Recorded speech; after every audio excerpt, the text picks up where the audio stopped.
Brilliant. My name's Pete, I'm a mould maker. I'm here working on the production moulds for the Oaths Worn Freelancers Kickstarter, so I just thought I'd show you how I do one of these moulds for you. So in my oven I already have a mould prepared. It's got to be done, it's been there warming up for about 5 minutes, slightly too long. I've got to open this mould and then I'll put the new rubbers in and change things over. So this is how that's all done. There's the pressure off the previous mould. I've got a mould stacked in here already. It's a continuous cycle. I'm doing this every 45 minutes or so, an hour at most, with the thicker moulds. I'm just waiting for that to drop down to the point where I know I can get my can back into it. And we'll be about right. Come on, keep coming. Yeah, you'll do.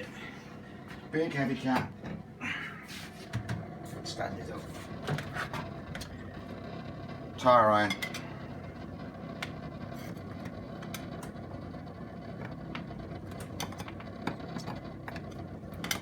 Oh, as you can see, I'm working in gloves. That's because it's very hot.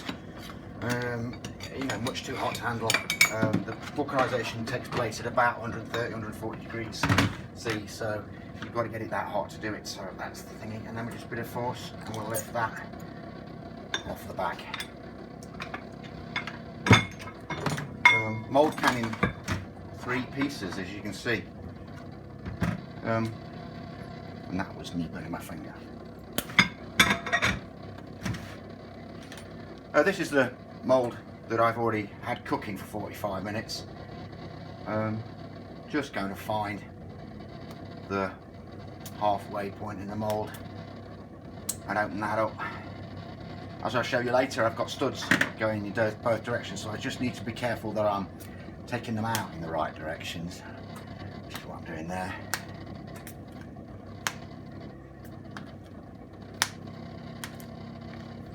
And there's a fox brigand, all waiting to be cut in, nicely moulded.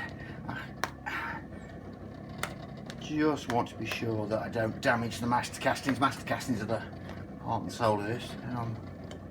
Just keep those in good condition, then we can come back to them should we ever need them.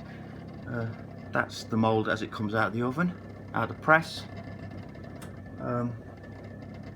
Yeah, I'll show you the next one cutting in later in the day, but for the moment I've got to put that out of the way and get on and show you this.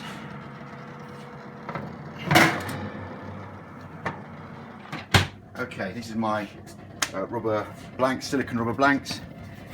They've been in the oven slightly too long now, chatting. Plenty of talcum powder, just acts as a release agent, and in it goes, nice and flat.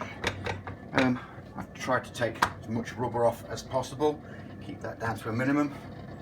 And then this is my marking out. I've got a little hole poked in. I just mark roughly halfway in the middle of the mould. So, and then I put my core back in. This is a piece of steel that just acts as a former for the centre, so that the metal can fall down the hole and shoot off to the sides. So that's what that's going to do there. Sits nice and flat. These are the Freelancer Otter mercenaries, which have been the sort of, I think they're the most popular ones on the list of castings to be done. I'm just going to have a sort of look. Metal flows looking down on the top of a mould like this in this direction. So I'm trying to get it to go in that sort of direction. Obviously you can't do that with everything, and this area we'll have to think about later in casting. Push him slightly to the edge. I've got 10 of these to go on this mould, so I'm just going to run round and put the 10 in place. And now you see where my circle's handy. I've just got the same point on the miniature lined up all the way around and in it goes. I'm trying to leave as much room to the